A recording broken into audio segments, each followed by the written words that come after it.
Welcome back to Mass Pursuit. This week we got some exciting action coming from the Deep South, and then we're heading to the Midwest. First we're going to start off in Alabama, where we're going to be hunting with Dylan, his beautiful wife, and some close friends, where they're going to be doing some management hunting for some does and hopefully get a big buck down during the rut. Then we're going to go up to Illinois, where we're going to follow Javier, the 200-inch club member who kills 200-inch deer every year, and see what he's got in store for us. I think we just got Superman. Right now on Mass Pursuit TV.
It's a beautiful deer.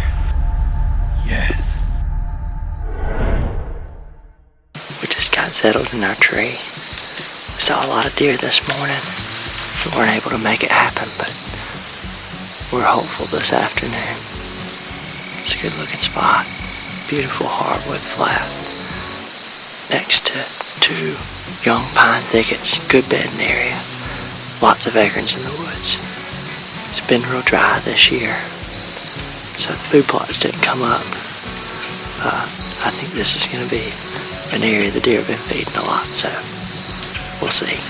Well, let's follow Dylan into his stand where he's going to be hunting an oak flat. A lot of potentials there. Let's see what happens.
Dylan had his opportunity, he missed a doe. You know, just because you're management hunting doesn't mean it's going to be a simple task. It's still a deer. You still have to put an arrow in it. Let's see what Katie can do. It's her turn now. It's mid-December here in Alabama. We're gonna try to get Katie a deer today. Looking to put some meat in the freezer. We've got a bedding area with some thick cover to our right.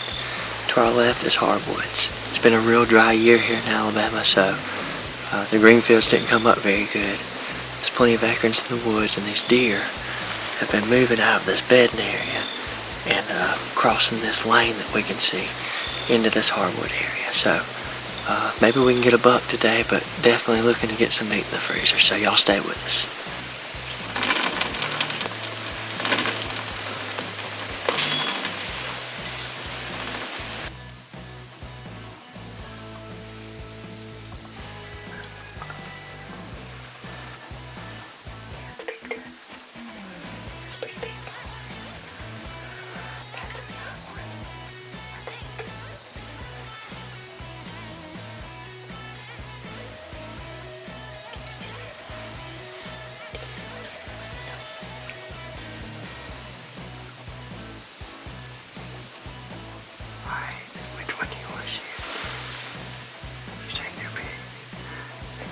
To the right of the tree.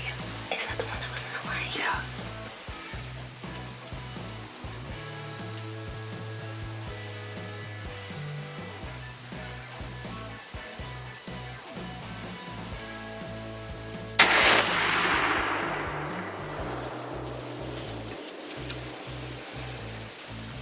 Alright, I got my doe down in the field. Let's go get her.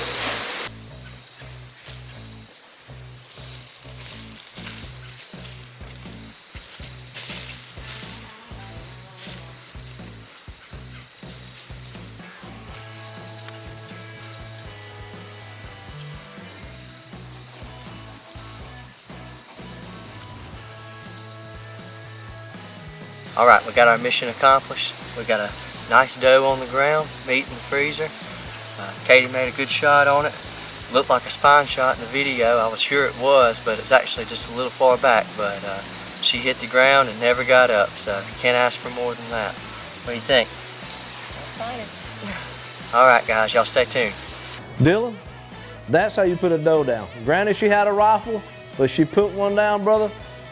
The deer was a lot further than yours. She's got some meat in the freezer. Let's go follow Colby, your buddy, see what he can do. Maybe he could get one up on you also.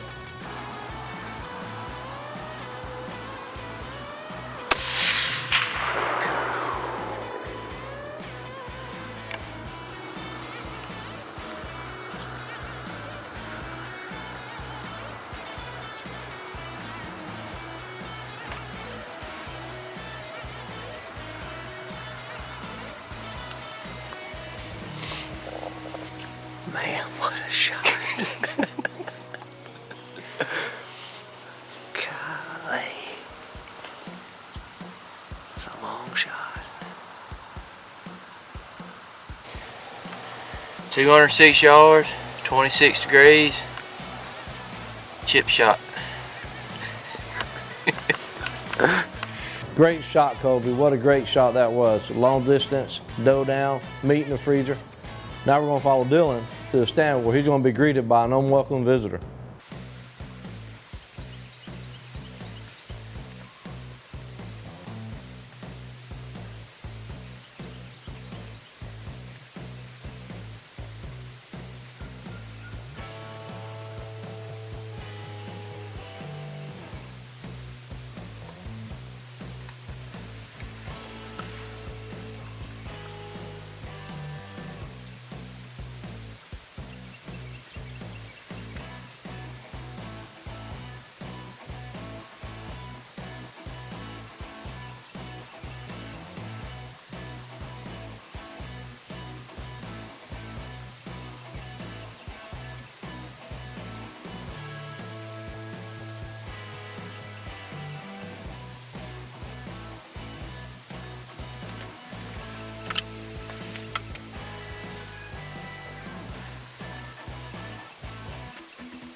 All right, so here we are with our coyote. put a good shot on him at point blank range. Pretty good sized coyote, an adult male coyote. But I think that coyotes have a significant effect on our deer population in this area. We see a lot of coyotes, a lot of coyote sign. Earlier in the year, saw a lot of fawns and does, spotted fawns, but as the year went on, the does didn't have fawns with them. More so than usual, and in these thick areas where we get a lot of pine thickets, there's a lot of rabbits and other things, we have a lot of coyotes in this area. So I hate to shoot a coyote whenever I'm hunting a big buck, but sometimes that's just the opportunity that presents itself, and in the long run, one coyote at the time doesn't have a lot of an effect, but if every time you kill a coyote, you are saving some fawns for the next year. So anyway, that's just the way I look at it. So stay tuned.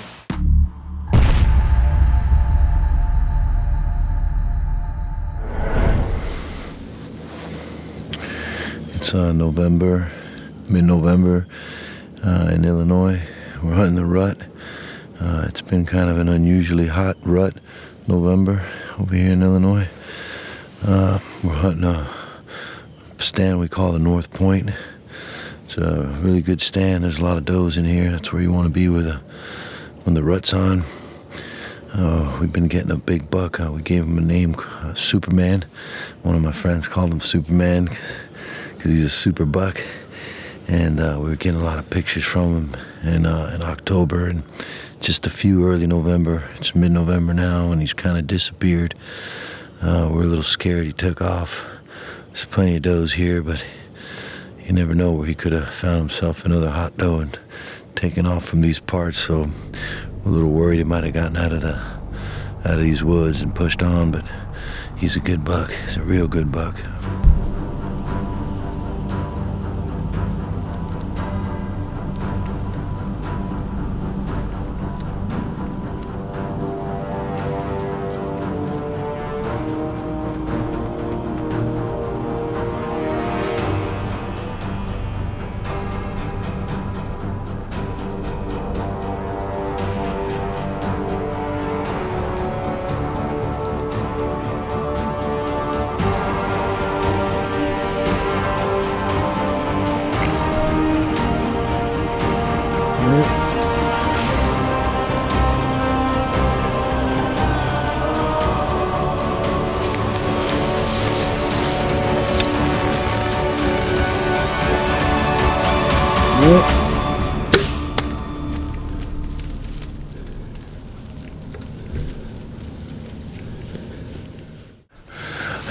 I think we just got Superman.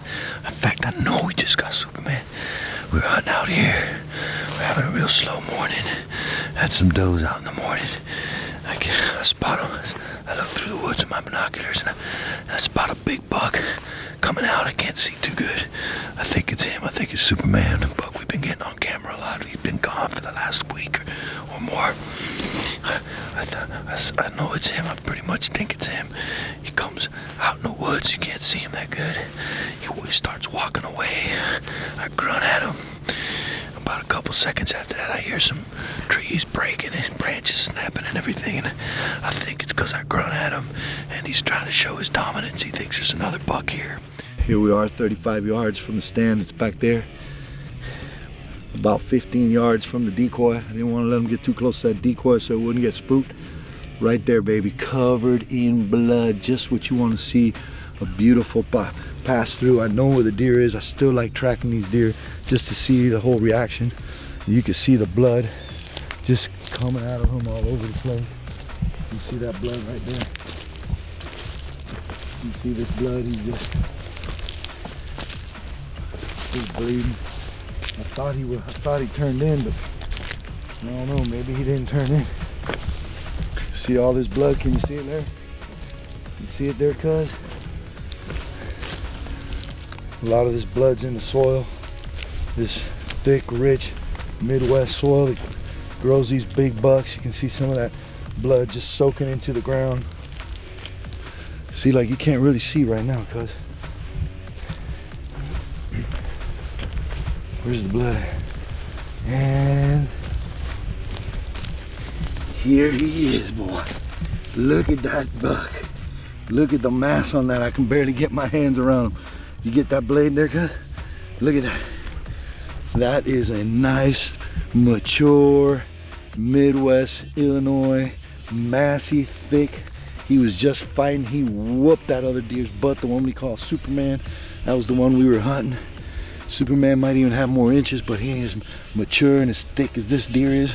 Look at the mass on this buck. Look at the blades right here.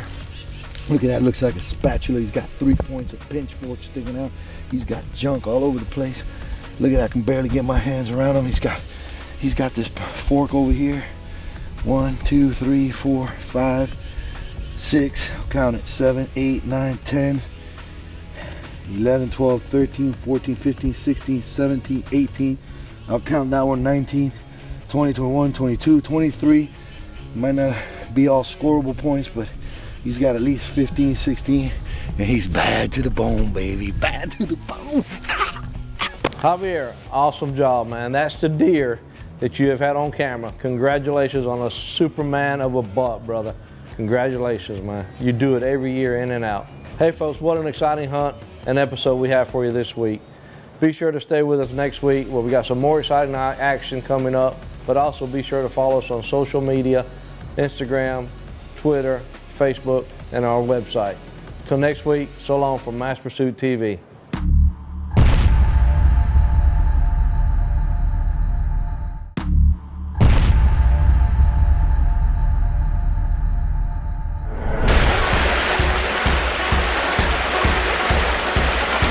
Well, Dylan's back in the stand again, and he's still at it, trying to get some meat in the freezer.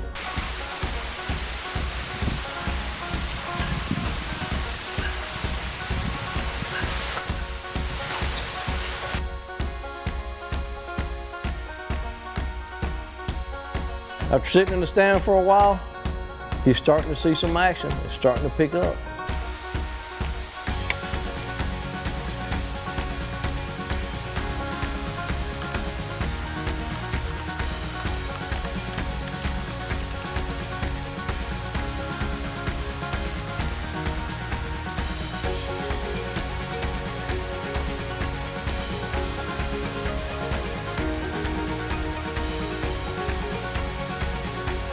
But with the rut closing in quickly, he's starting to see some deer, and he passes up this doe because he knows that any moment now a big buck could step out.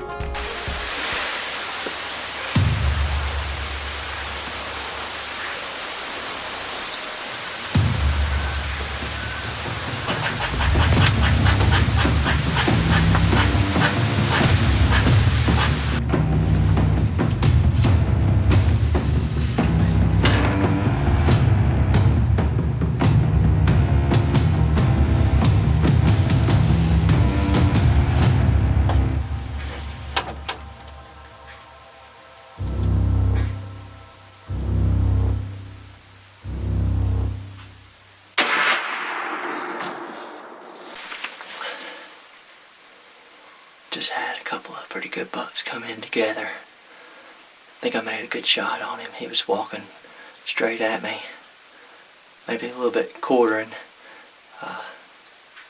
Never saw him come out down the lane, so I think he's going to be down, but gave him a few minutes and we're going to get down while we still got some daylight and see if we can recover him, so y'all stay tuned.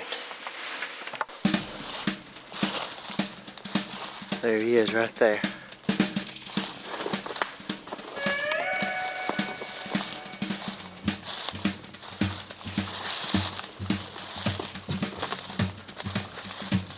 Oh yeah.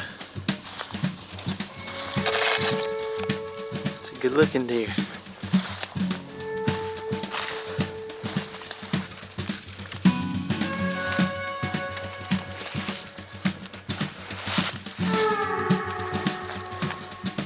Alright, here's our buck. We finally got a good one on the ground. It's been a long year trying to get a big buck on camera. It's early January in West Alabama. Had a serious cold front, the deer finally started rutting, and we made it happen today. Been seeing a lot of deer activity. Had a pretty good ice storm come through, It was going to make the roads where we couldn't travel, and so my wife and I decided to get iced in at the hunting camp. We've been at it for 3 days. That was a great choice of you to pass up on that doe, Dylan, because you got you a nice buck down. But you make sure you get some batteries for your camera light, brother. Once we get back, we're going to follow Javier to Illinois, where he's going to be in quest for some big bucks. But first, let's check out this product by Great Daddy. What an awesome product to have. Do you have a UTV? Make it better with the UTV shooting rail. It's the perfect padded shooting rest that can help you make long, accurate shots. It's what you need to change your transportation into a hunting blind. Just back your UTV into the edge of the brush, add some natural camo, and you're ready to hunt. The UTV shooting rail fits all golf cart style and side-by-side utility vehicles without a windshield, and it's made in the USA by Great Day. Bass Pursuit TV is brought to you by Great Day Inc., Spider Gravity Feeders, Weto Cooling, Camlocker by American Aluminum, Affiliated Outdoors, the official podcast for Bass Pursuit TV, and these fine sponsors.